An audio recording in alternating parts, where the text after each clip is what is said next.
Hi, I'm Jenna. And I'm Steve. Welcome to All Things Mad Men, from Chip and Dip to Zooby Zoo. There's so much to love about this amazing show, and we're happy to connect to fans like us who discover new things with each rewatch. Be advised, while we aren't gratuitous with spoilers, they can pop up as we discuss character arcs through the final season. Let's get started with Mad Men C to Z. This is Mad Men C to Z, Season 5, Episode 9, Dark Shadows. This episode was written by Aaron Levy and directed by Scott Hornbacher. The episode kicks off with Betty in the kitchen preparing a very healthy breakfast. In the commentary, Matthew Weiner talks about their researchers checking Weight Watchers and getting these details to be really accurate. And I looked up some of the guidance from the 1966 cookbook, and portion control and eating a lot of fish each week and eating either an orange or a grapefruit daily was part of it. I normally love a montage about the underdog and the hard work that doesn't happen overnight. I mean, Rocky Balboa, right? But this is Betty Draper, Francis. Manfred Jensen. I have some sympathy for her, but her struggle to lose weight just isn't a compelling storyline, and we see a lot of it in this episode. Yeah, I can accept that. I mean, we're sort of checking in on her character, and there doesn't seem to be a lot else going on with her character. It's not one of the stronger storylines. So next we see Don, Roger, Bert, and Pete on the elevator, and Pete is excited about being featured in a New York Times article on hip agencies. And this is the ambitious, credit-hungry Pete we're used to, not the sad and lonely guy who's been popping up a lot this season. Pete makes a point of saying that they only want to talk to Pete, but none of the other guys seem to care much. Later in the office, Don is going through the posters of their recent campaigns, and he's noticing how often Ginsberg's name is on there. Joan offers some kind thoughts about all the great work, but none of it is Don's from the ground up anymore. Bert accused Don of being on love leave, and now that Megan is out of the office, I think Don expects things to be right where he left them. And this is a huge privilege Don takes for granted over and over. When you're this beautiful and talented, surely everybody's just going to wait around for your attention, right? and when you find the time, you'll just get back to those people and the work, and it'll be right there.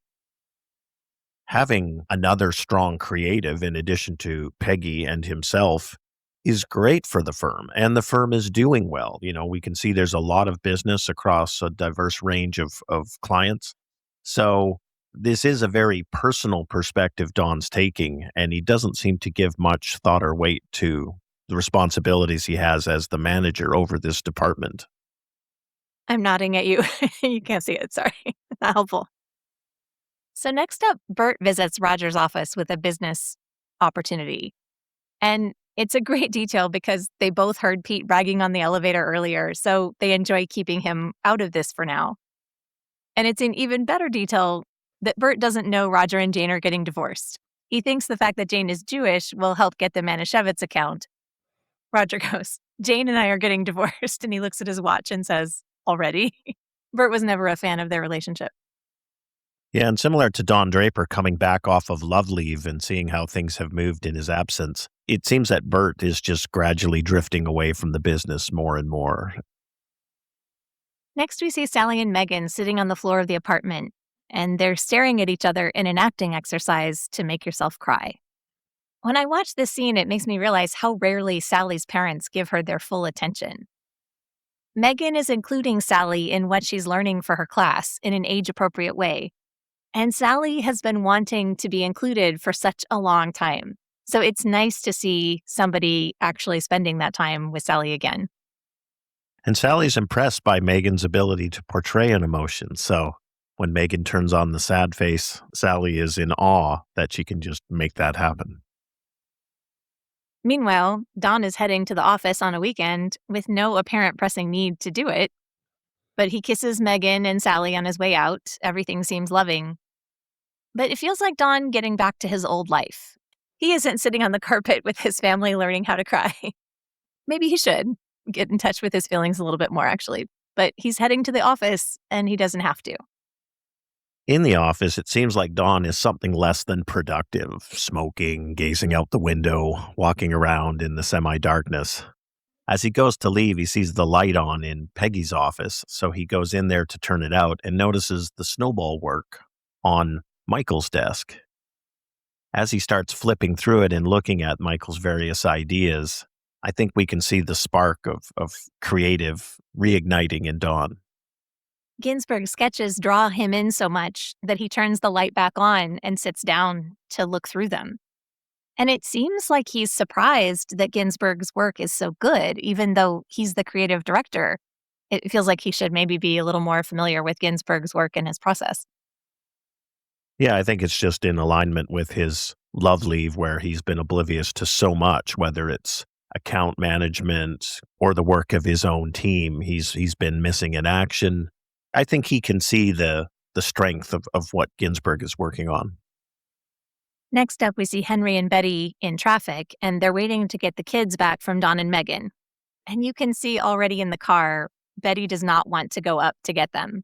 But Henry's double parked and he's going to circle in traffic, so she has to. And make a note of this coat she has on because it's the same one we're going to see in a future episode where it rips. And I really appreciate that Janie Bryant has characters wear the same clothes the way that actual people do. So it's not that Betty has a coat for every different day. It's another detail that makes her authentic. She checks herself in the mirror and fixes her hair and sucks in her stomach before she rings the doorbell. She is really nervous about it. And the visit to the apartment is every bit as bad as she feared. It's this sexy, chic Manhattan apartment with a great view.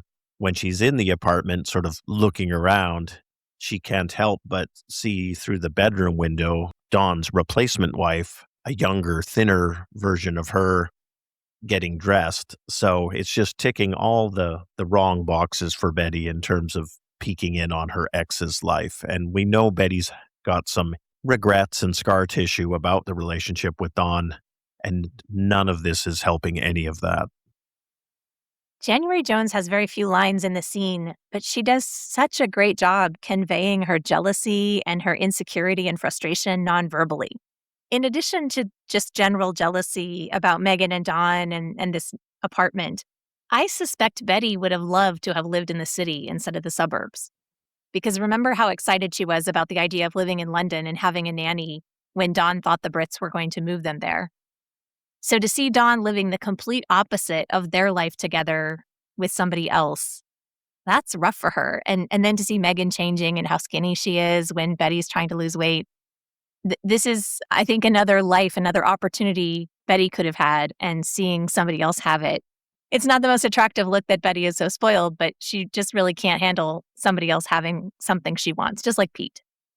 Well, and even the farewell from the children to Megan, is very warm. It's clear the children like her and have established a relationship.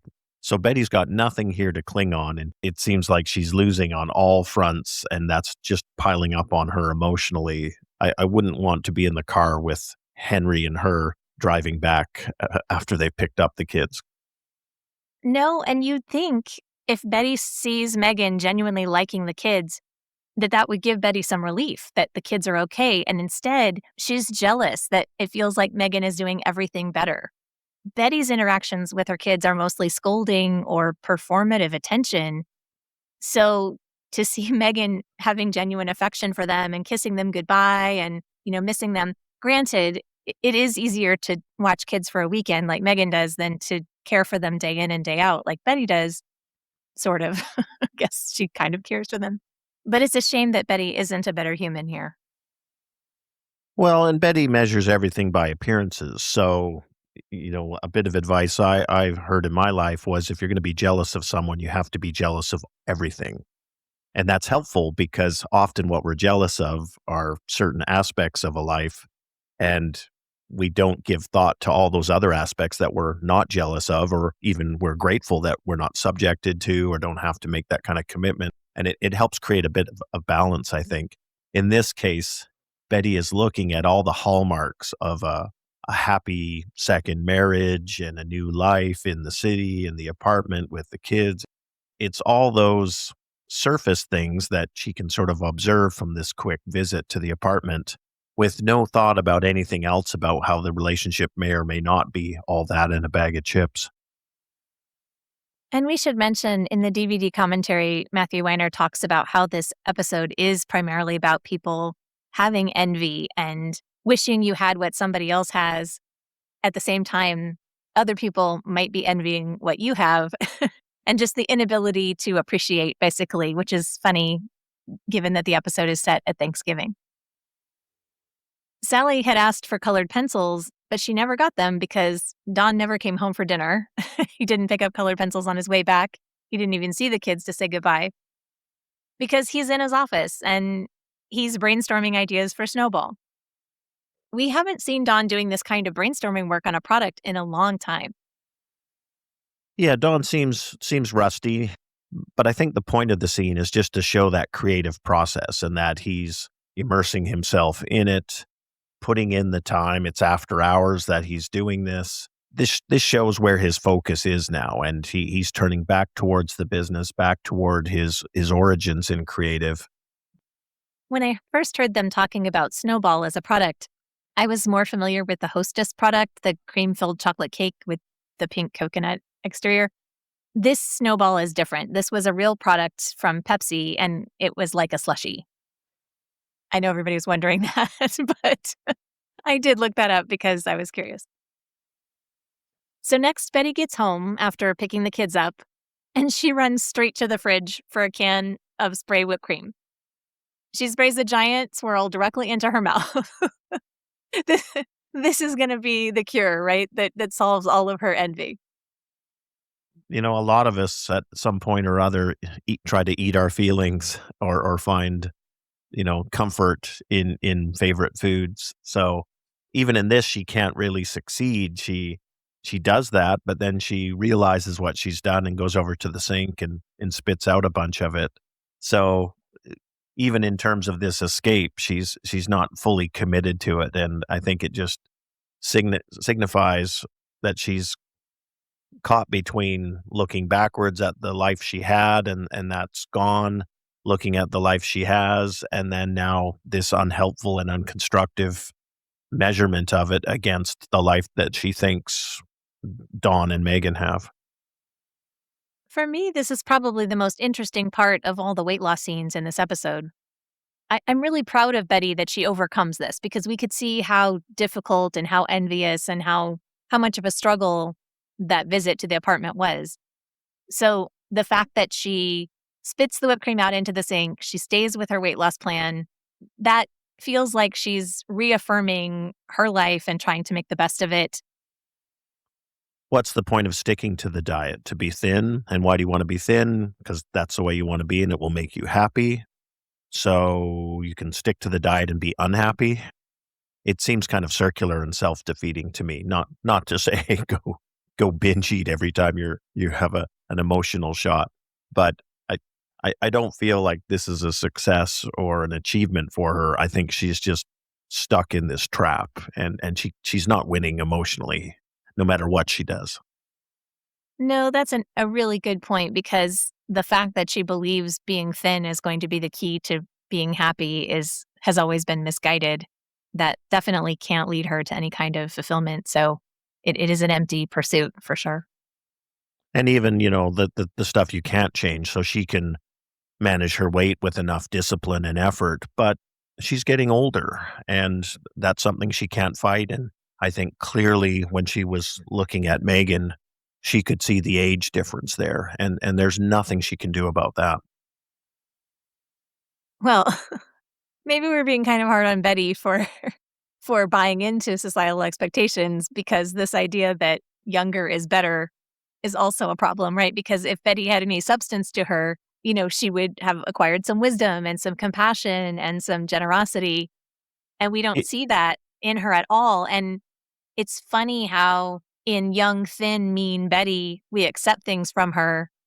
And we're saying like, oh, as an overweight older Betty, then her meanness is less acceptable. I mean, isn't that an interesting perception No, we that's carry? not what I'm saying. I'm saying in Betty's head, not in society's. In Betty's head, younger is better. So if Betty is going to buy into that, she's on the losing end of that equation, and there's nothing she can do about it. I think Betty set herself up here into a trap, into failing. I don't think she can win by the criteria she's laying out for herself. Next up, the creative team is meeting in the office the next day, and Peggy shares an idea for Sno Ball. She pushes back a little bit on Don's critiques, and he moves on to Ginsberg, who has a snowball in the face idea. It's a cop, a teacher with glasses, anyone kids hate, he says, and maybe a pig. And everybody laughs. And I thought that could be a reference to Animal Farm, where, of course, a pig named Napoleon manipulates the rules to drive out a pig named Snowball. And of course, in this episode, we see Don abusing his power to shove Ginsberg aside, so that fits. And when Don gives his idea about the devil, Peggy and Michael are kind of unenthusiastic about it. But Stan does this laugh, and it's not blatantly sycophantic. I think Peggy and Michael are taking it from a pure creative opinion standpoint, in which case they're saying, hey, I don't think that's especially clever or funny, so I'm not going to chuckle. From Don's perspective, I think he's thinking this is this great idea, and he's very eager to roll it out in front of them. And just the reaction of sort of two of the three strongest creatives is so much more lukewarm. When Don starts sharing his idea for Snowball, you can tell how unusual it is because the entire team's response is utter surprise that he's pitching anything. So I think there are several beats of shock that Don has done work on this campaign before they even start to judge whether it's good or not. And we get a truth call out here because Don goes, there's a 90% chance that you're thinking of a snowball's chance in hell when you hear the word snowball. And Peggy goes, that's true. And it's just like, I don't think Peggy thinks it is true. I think this is like, we understand what we're supposed to say. Ginsberg's reaction is the most interesting because it's almost condescending. He goes, wow, that's actually good. And then he says what Peggy and Stan would never say. He says, it's impressive you could not write for so long and come back with that. And Don, I get the impression he's pleased because he thinks his idea is well received. But also, I think Don thinks Ginsberg is just a weirdo who says socially inappropriate things. I don't think he registers how unusual it is for the team to see him working again, and that they are all thinking more like Ginsberg than they are thinking like him. Now that Don wants to focus on being creative, he wants to be part of this creative process and the sharing of ideas. But he's the boss, and although he might want to just have it be on the merits of the creative ideas, there's always going to be the recognition and awareness in that room that he is the boss. This idea that he can return back to that, where it's this meritocracy, this hierarchy is present. In some ways, you can't go back. Next, we see Betty at a Weight Watchers meeting. There's a lot of Weight Watchers philosophy in here, and in the DVD commentary, Weiner explains it's very authentic to the period. They did a lot of research. But I could do less with this. We already knew Betty was having a hard time dealing with Don's new life. We also saw her skip the whipped cream. I just don't think this scene gives us any new information. I was thinking maybe it's a bit like when Roger's talking about his intuitions from his acid trip, and Don says, some people realize that without taking LSD. Maybe some of the philosophies and things that are going on in these classes, people have good and bad weeks. Yeah, they do. Well, and clearly Betty is supposed to be shown as learning this. But again, I don't want to argue with the writing because it's an amazingly well-written show and we love it. But I'm disappointed for Betty's character. She deserves a more interesting storyline than this.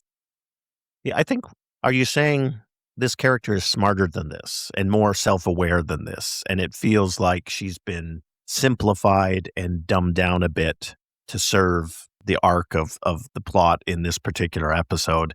It's not serving the character in that bigger picture.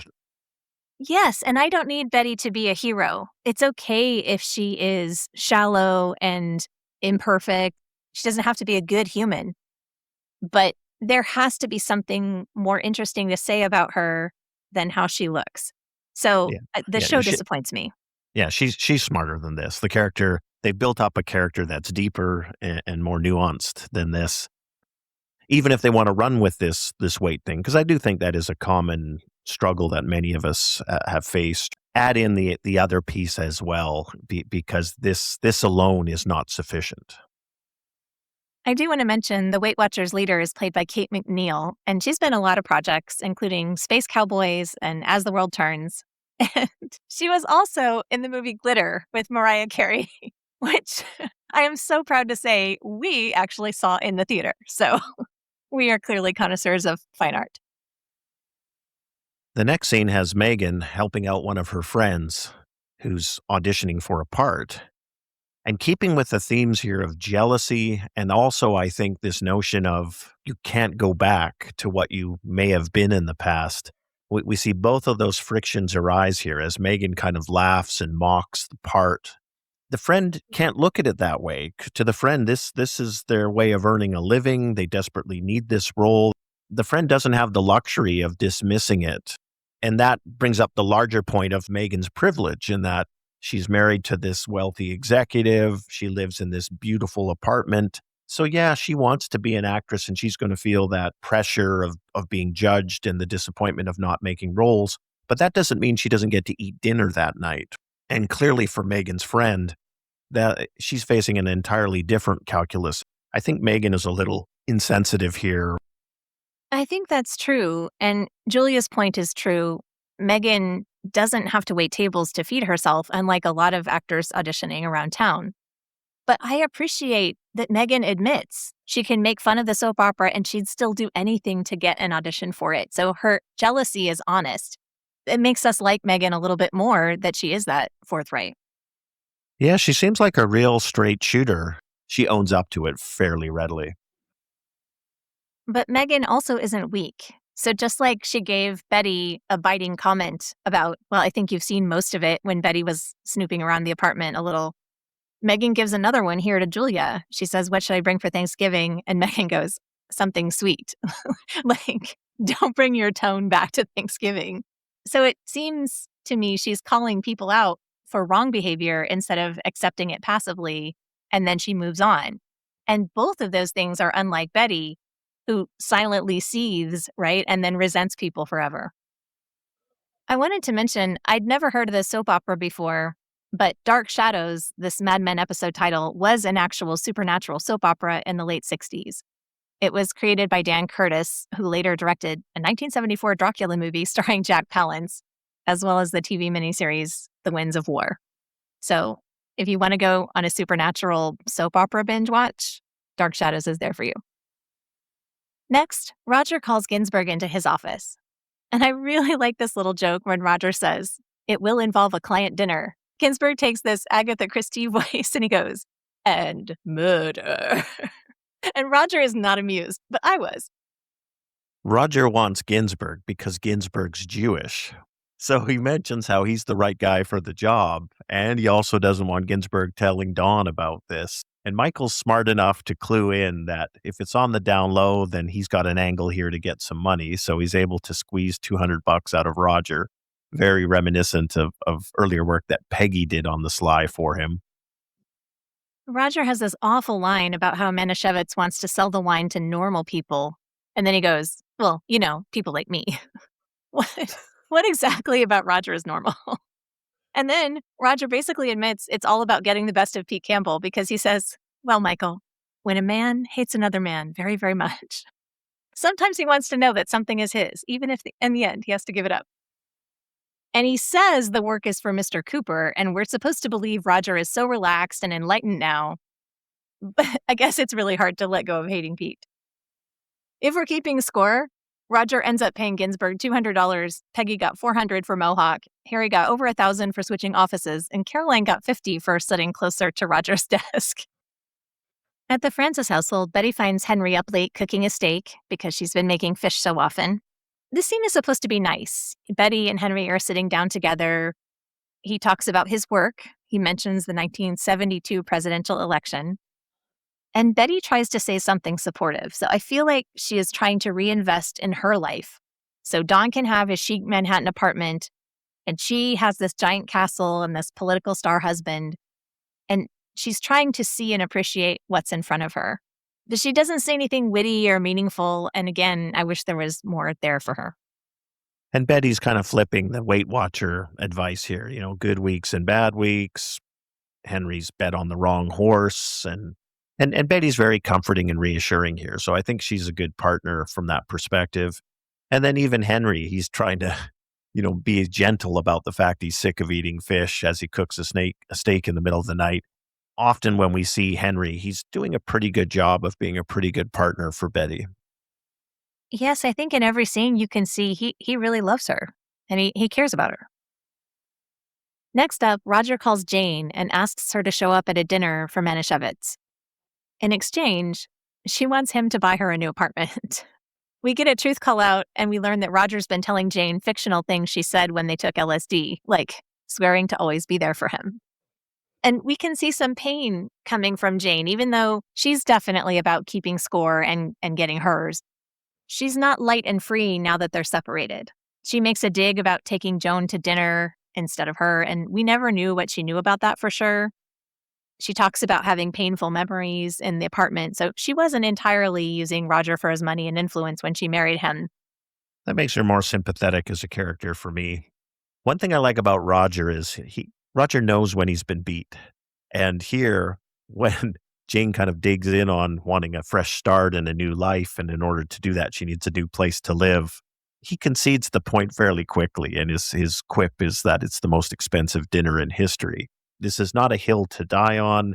He's so wealthy that he actually can afford to do something like this, which again, I think speaks to just how privileged they both are. In Pete's office, we see Beth come in wearing a fur coat with very little underneath. And this fantasy is that she saw Pete in the New York Times Sunday magazine and she was so impressed she rushed right over to him. Like Betty, I know Pete is unhappy, but I wish he were a better human. I wish his fantasy had him cleaning and dressing some rabbits that he had just killed in a cabin. But I guess, as second best fantasy, he can be his office. And it's the perfect fantasy for Pete, right? Next up, we see Betty with Sally. Betty is sticking to her diet. She affirmed Henry. And now, while Sally is working on her family tree, Betty discovers a note on one of Bobby's papers. And this note, which is on the back of a smiling whale being stabbed by multiple arrows. And I'm not looking to body shame Betty by a comparison to a stabbed smiling whale, but I do feel like she puts on a face in the face of her misery. So there is something there. And this note she finds is just the last stab she can take. Dawn left this sweet note for Megan, and Betty's response is the most vicious bite of celery in the history of vegetables. And if she stopped there, good for you, Betty. But she doesn't. Yeah. And I don't know, trying to defend Betty here a bit. Dawn never wrote these little notes to her. That wasn't their relationship.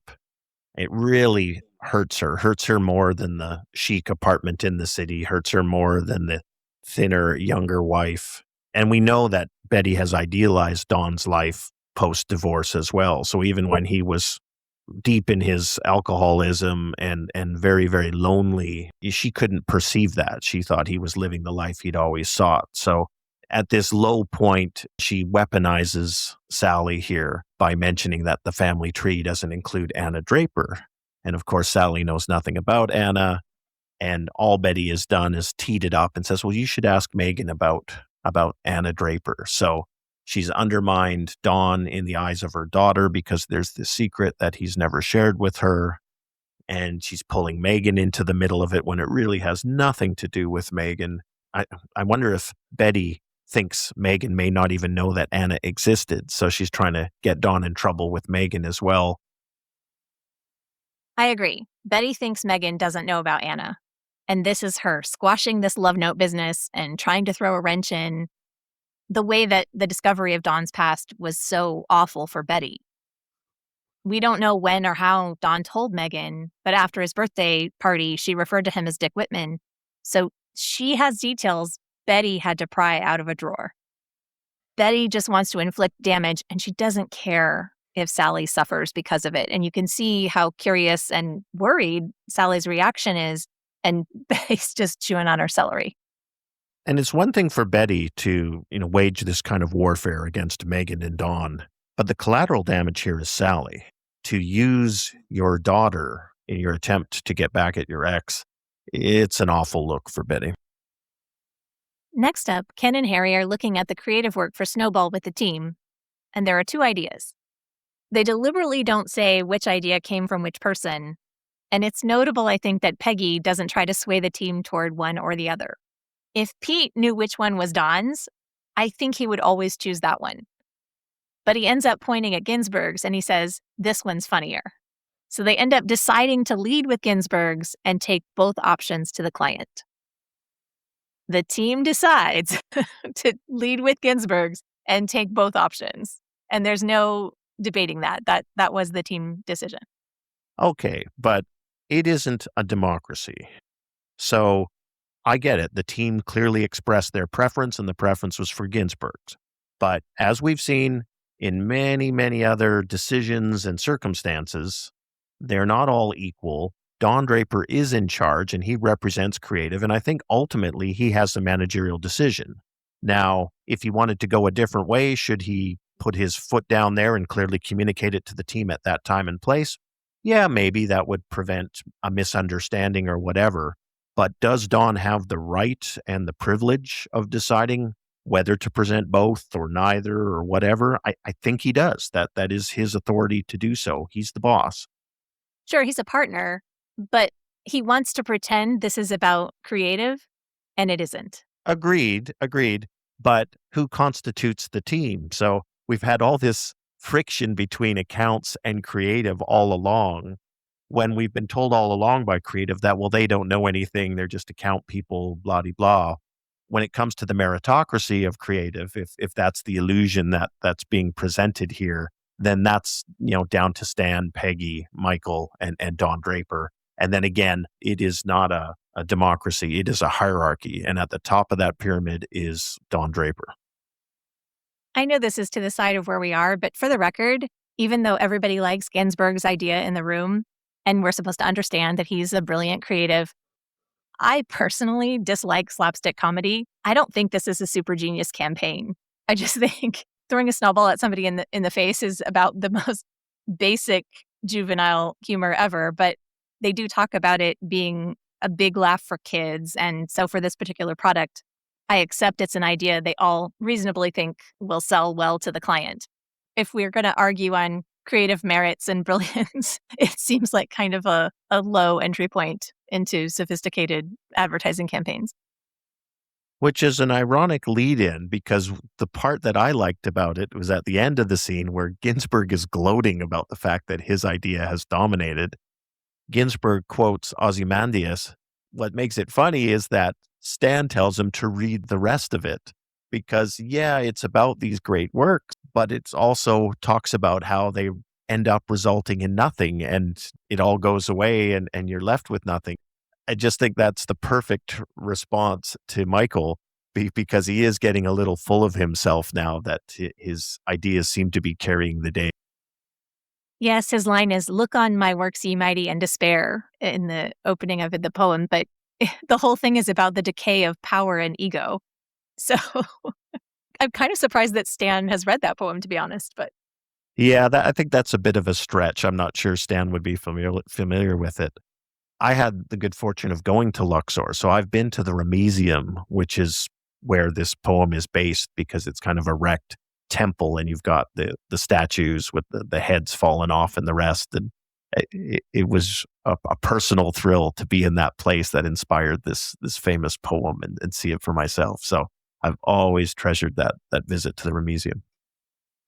back at Megan's apartment, Sally's reading a book, and she's being really snotty to Megan.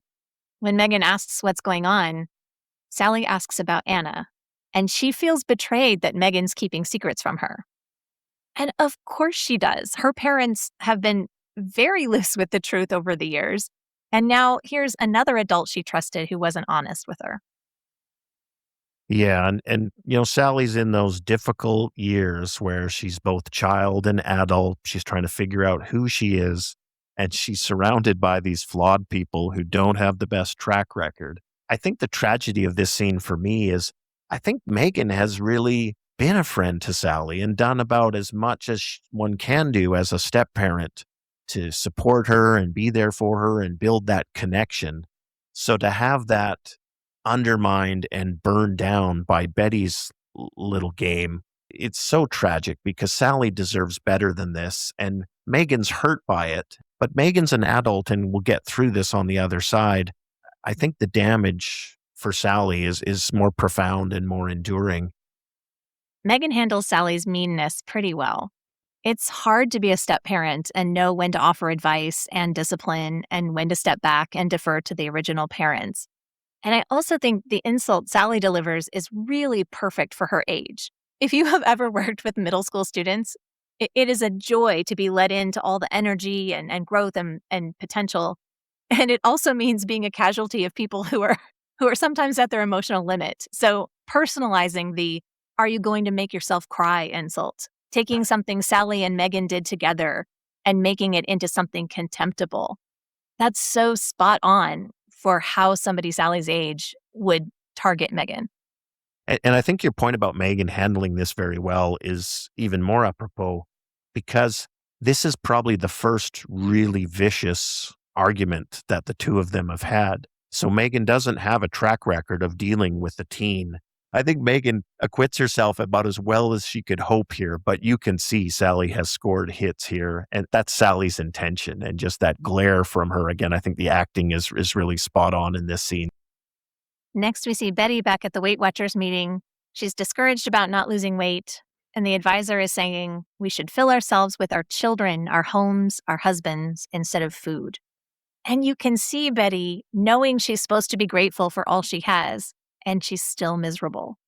So, like Jane, I have some pity for her, but I'm tired of her misery too.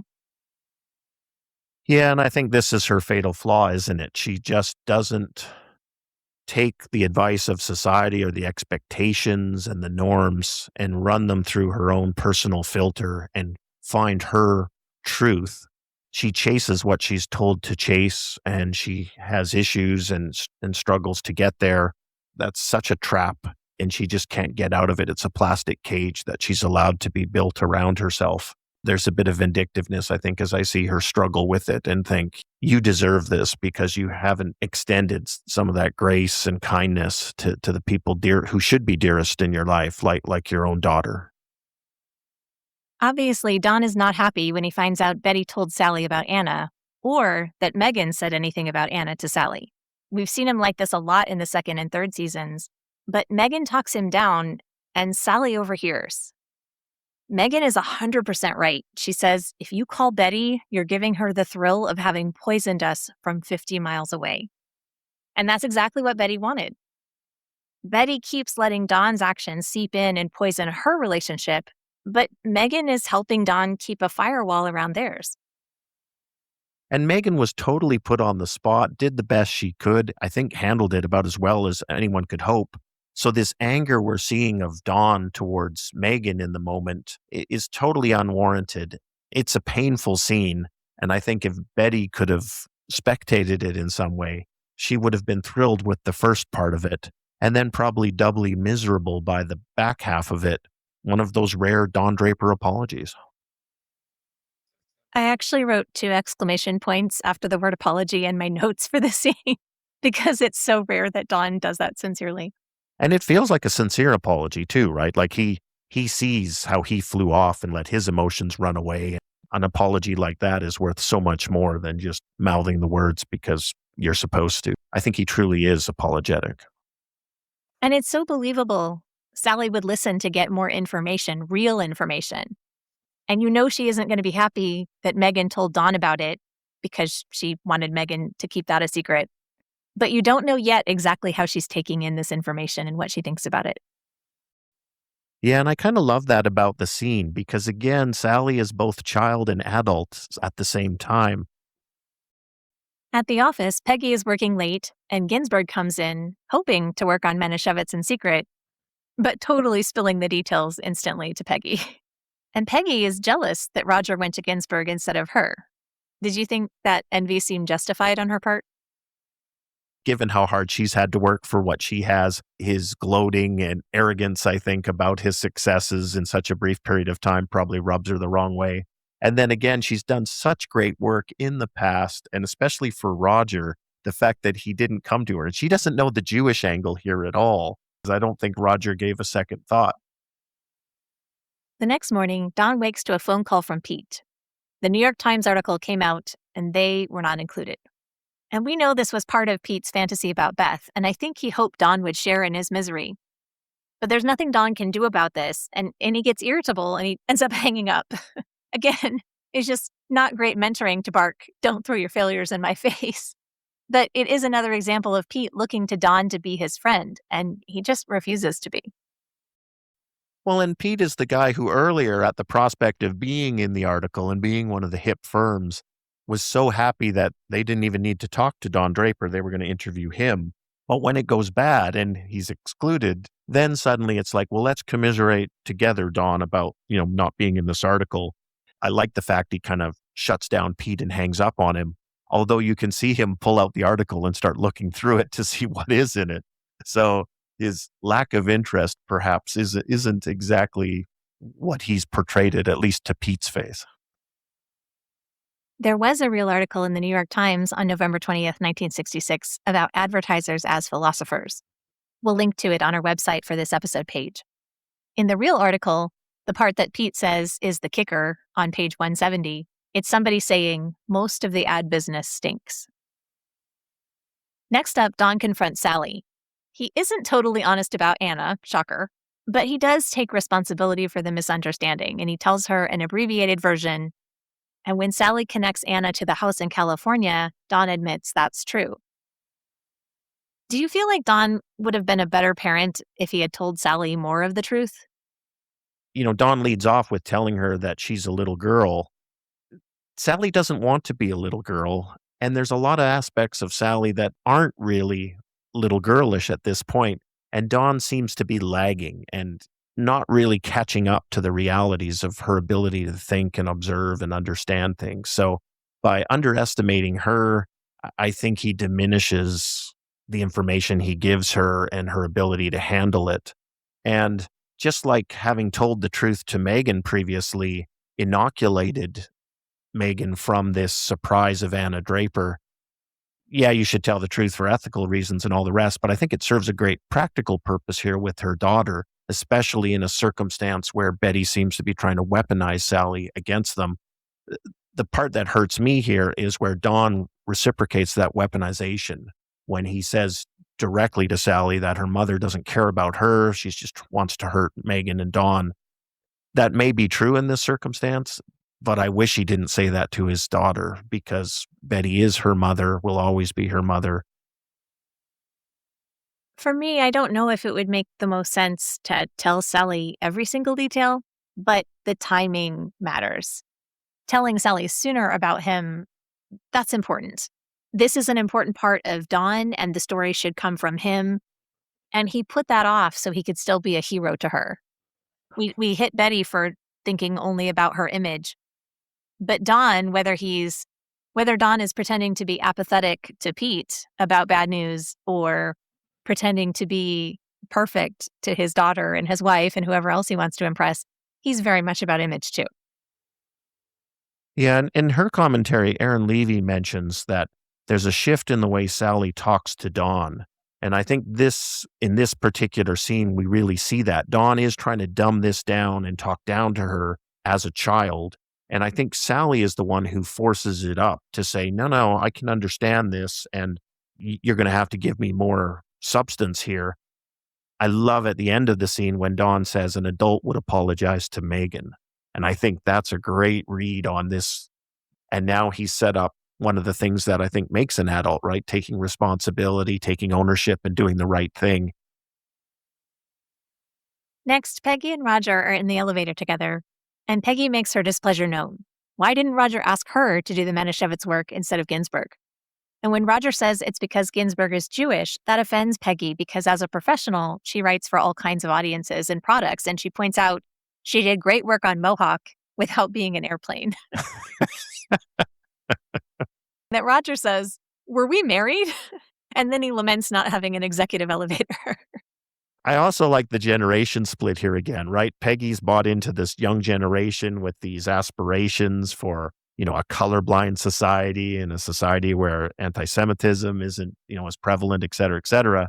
And Roger's much more sort of mission focused. And if he's courting a Jewish client, He's going to roll out the Jewish cards and play as many as he can as a way of differentiating himself from other firms that perhaps can't. It's a very sort of mercenary conversation, I think, from Roger's standpoint, but I don't think it is from Peggy's.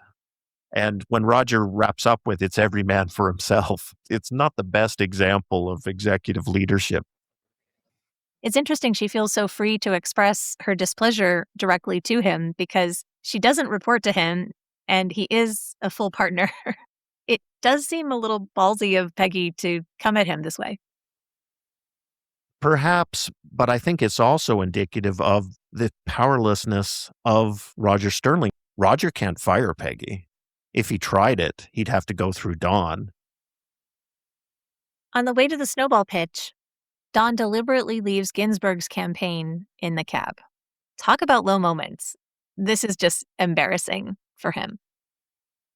Yeah, I mean, this is the managerial decision that's taken here. He can hide behind the fig leaf that, he does tend to avoid coming in with two campaigns. But I think we've covered how much he's personally invested in his idea carrying the day here and winning the business. If he changed his mind and only wanted to take one idea and he wanted to take his idea, he could still have brought both campaigns into the room. This ensures Ginsberg's idea will not be sold. It's not best for business. There's no way you can claim that. This is clearly serving Don's ego. Speaking of egos, back at the Francis residence, Betty calls Sally into the kitchen to congratulate her on getting an A+ on her family tree. And Sally knows exactly where Betty's coming from, knows exactly what Betty wants to hear. And now it's Sally's turn to reciprocate the manipulation, and she will not give Betty the satisfaction. I don't think anybody watching the first time would predict what Sally does here, but it is kind of the perfect response. Sally lies to Betty. She says Megan told her the same information, that they looked at pictures, they spoke fondly of her. Betty keeps the mask on really well in front of Sally, but she wanted to rip a hole in the space-time continuum. She didn't want to hear about a family picture session. So when Sally leaves, she knocks something off the table and just stews alone. And anger and bitterness are lonely, right? They're terrible companions, and that's what Betty's left with. Yeah, and I kind of like the frontier justice here. These teens can be mean in both directions.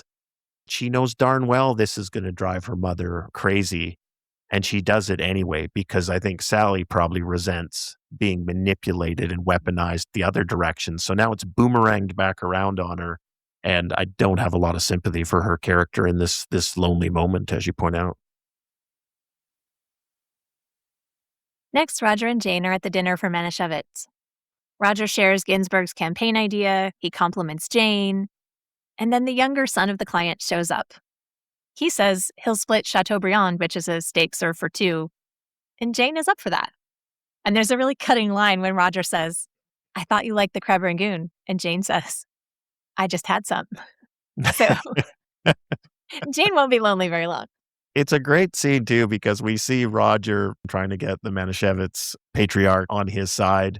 Bringing Jane along has worked perfectly, but there's a price to pay for Roger here as well. And I think he's got to feel a little jilted by the fact that there's this younger, more handsome man who's got the eye of his wife. So he's going to get the business, it looks like, but he's paying a personal price for it. Back at the office, the creative team finds out they sold the snowball pitch, the one with the devil. Ginsberg is disappointed, and when he finds out they didn't even present it, he's livid.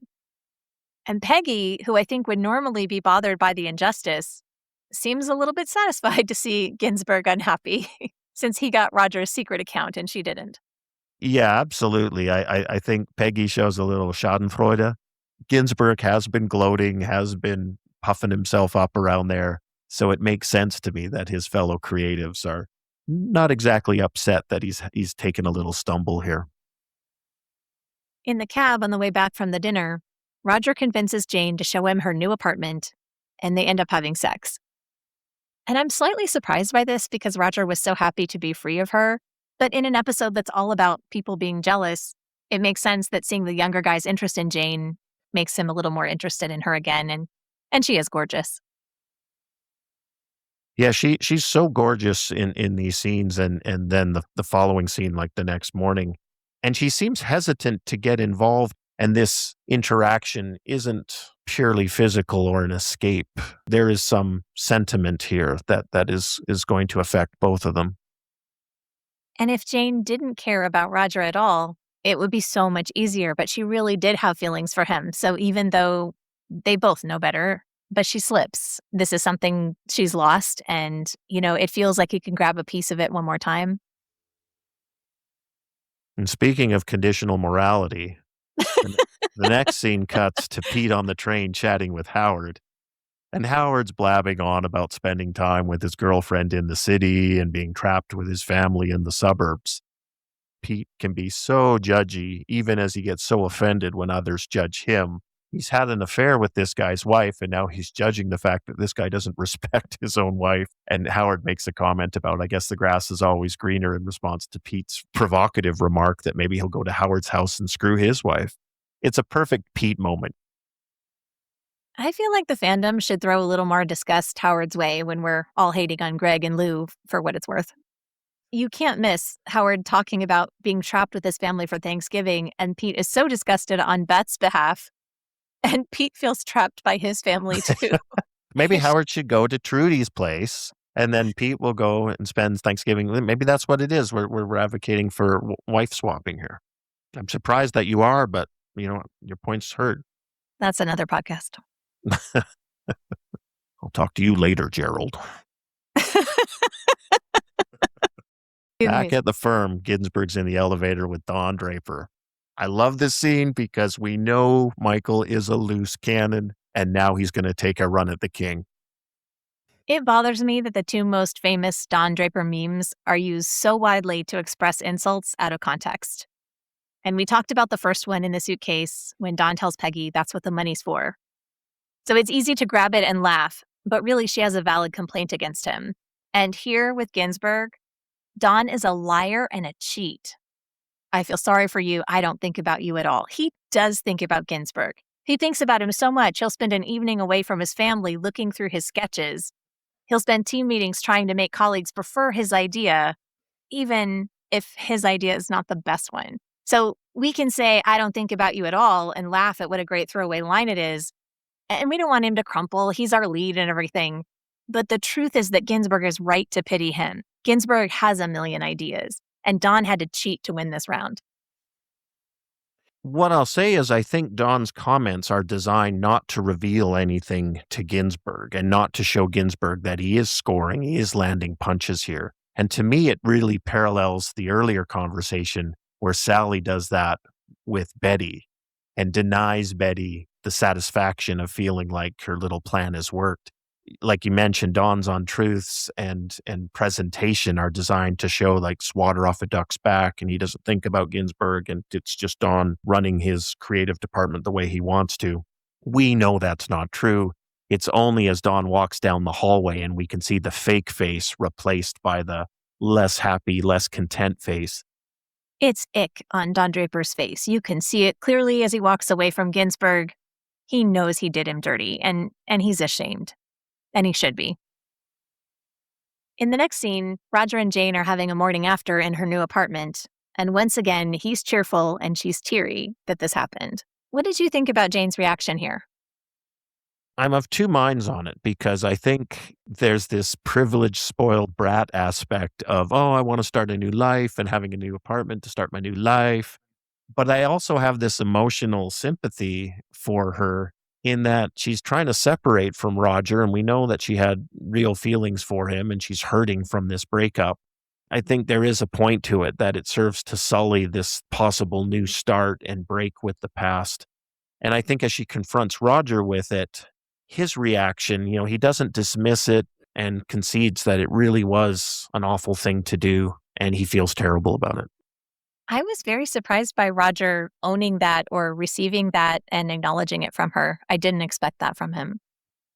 He's so slippery and he's so quick-witted that I think it would be very easy for him to deny it. I think to own it in the moment and be honest and admit it. I think this is Roger Sterling at his best. Ironically, several hours after, perhaps he was something far less than his best. In an episode when Mona has that great line about, I thought you left me because I got old, but it was because you did, Roger's response to that is, well, I haven't had a coronary since. So even though Mona dumped a really big truth on him, he quipped back. So to your point, the fact that he doesn't to Jane, it's a new look for him. I might sound vaguely unhinged by this comparison, but I'm going to make it anyway. If you've ever gotten a brand new journal and you have the special markers and it's pristine and it's full of possibility, and then maybe you write something stupid and you regret it, or you think of a brilliant way to format your writing a couple weeks after you started, and you can change it going forward, but you're just going to know there's that part in there that's wrong. I relate to that. I get Jane's need to start over and have a place Roger hasn't touched. So it just belongs to her and it's perfect and clean. And at the same time, he's paying for the apartment, so it isn't a totally fresh start. And it is hard to feel sorry for Jane. She has a Manhattan apartment. And remember that time she told Joan she gets a nosebleed anywhere above 86th Street? I mean, I think we can assume she's going to get through this. He'll just have to keep buying her apartments until she can get over it. Next, we see Megan preparing for Thanksgiving dinner. It turns out Julia got the soap opera part, and you can see Megan is jealous about it. And when Dawn starts to open the sliding glass door, Megan says there's a smog emergency with toxic air. I don't want that in here, she says. So just like she doesn't want any of Betty's poison, she doesn't want any of the work toxicity, they're going to shut out what they can to hang on to their happiness together. And then we cut to the final scene of the episode where we've got Henry carving the perfect turkey, and we have Bobby and Sally talking about what they're grateful for. And Betty says that she's grateful that she has everything she wants. It's a painful moment, and knowing just how fortunate Betty is in her life and how much there is to be thankful for, this focus on what it's lacking just emphasizes the theme of the episode, where this jealousy is so radioactive and infects not just those who feel the jealousy, but also those who are then subjected to it when we behave badly. I'm so embarrassed for Betty. I actually think about this comment every Thanksgiving. I think it's supposed to be her recommitting to her life and her happiness, and she just can't let go of comparing herself. To say, I'm thankful that I have everything I want and that no one has anything better. It feels like something Regina George would put on a t-shirt, not something you say in front of your children at Thanksgiving. Well, and it's just, I think, back to her fatal flaw here, right? Is she's not looking in herself and defining for herself what it is she wants. She's someone I think has the potential to be very happy, but she's not going to let herself. The closing song, Sweeping the Clouds Away, is from 1930. The lyrics talk about not feeling down and being a determined optimist. We saw so much envy in this episode from almost every character, and it's not a charming look on anybody, but we can see how hard it is to turn around sometimes. Our listener shout-out today goes to Jeff from Melbourne, Australia. Thank you so much for your positive feedback through our website. We really appreciate your comments. If you'd like to visit our website, we're working to update the episode pages, and we're almost caught up. And that means you can vote for your favorite lines from each episode. You can answer our double dip questions, which we plan to discuss in a season-by-season bonus episode at some point. And we're very thankful for all the follows and shares and 5-star ratings. So if you're listening regularly and you'd like to help us out with a positive review or a shout out on social media, we really appreciate it.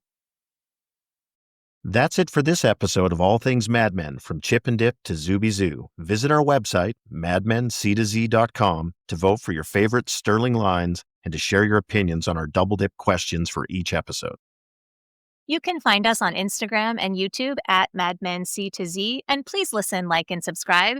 That's what the podcast's for. Thanks for listening, everybody.